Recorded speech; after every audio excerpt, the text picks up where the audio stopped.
Welcome back to another deep dive. Great to be here. Today we're plunging into a really powerful piece of ancient wisdom that one of you shared with us. Yes, we're looking at a key moment from the Bhagavad Gita.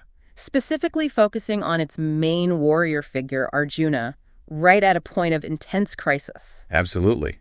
Our goal really is to sort of unpack what's happening emotionally, physically. And try to understand the core of this warrior's breakdown, almost like a case study. Exactly. A psychological snapshot from thousands of years ago. So let's set the scene. You've got this huge battlefield, armies lined up. Massive armies. Yeah. Ready for a truly devastating war. And right in the middle, there's Arjuna, famous warrior, chariot ready, prepared for battle. Or so you'd think. Yeah. But then something happens. He asks Krishna, who's driving his chariot, His guide and charioteer, yeah. to position them right between the two armies. Mm-hmm. He wants a clear look. And what does he see? Well, this is the fascinating part. It's not just anonymous enemies. He sees his own relatives. Who specifically? Fathers, grandfathers, his teachers, uncles, brothers, sons, grandsons, even old friends. Wow. And crucially, they aren't just on the opposing side. His family, his in-laws, well-wishers, they're in both armies. So he's potentially facing his own people, whichever way he turns. Precisely. It just highlights how deeply personal this massive conflict is for him. And this is where things take a sharp turn, right? This is where it gets really interesting for our deep dive. Mm-hmm. The text says he's suddenly overwhelmed with compassion.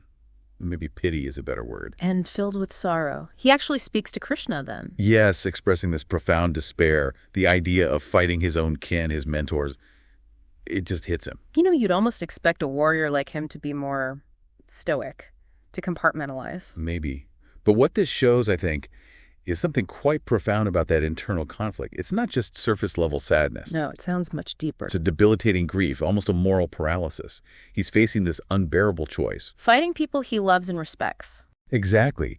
And if you think about it in maybe modern terms, it's like a classic example of moral injury, maybe even predating our formal concepts of trauma. The internal conflict literally stops him in his tracks. Right. It shows how that weight on your conscience can just break even the strongest person. And then come the physical symptoms, which are described so vividly. Oh, absolutely. It's quite dramatic. He says his limbs feel weak, his mouth goes dry. He's trembling, his hair stands on end, classic signs of extreme stress or fear. Even his famous bow, the Gandiva, it's slipping from his grasp. Which is hugely symbolic, right?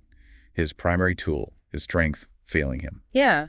And he feels like his skin is burning, he can't keep his balance. His mind is just spinning, utterly confused. It's a complete system overload. So these aren't just like poetic metaphors for feeling bad. Not at all. It reads like a detailed description of an intense psychosomatic reaction.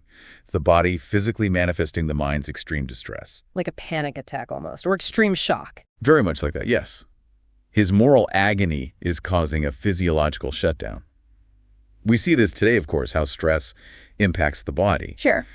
But this is such an ancient, powerful depiction of it. It really makes you ask, how much can our inner world truly affect our physical state? Especially when your core values are being torn apart like that. Exactly. So what we end up with is this picture of a renowned warrior, famed for strength and skill. Someone you'd expect to lead the charge. Completely immobilized, incapacitated really by the weight of his relationships and the horror of the choice ahead. Yeah. And I think this dive into Arjuna's state reminds us that, even the strongest among us aren't immune to this kind of internal conflict. Especially when loved ones are involved. Definitely. It's a powerful look at those unseen battles. The ones fought in the mind and heart, even when the external stage is massive like a battlefield. That mind-body connection isn't just an abstract idea. No, it's visceral. It's real. Many of us might have felt echoes of it, maybe not in war, but in high-pressure moments or when loyalties clash. So, reflecting on this for you, our listener, what's the takeaway? What does Arjuna's struggle mean for us now? I think it leaves us with a potent question. What does it really take for you to confront a choice where your deepest values clash head-on with what seems like your duty? And what does facing that kind of moment reveal about your own capacity for compassion and maybe even for despair? Something to think about.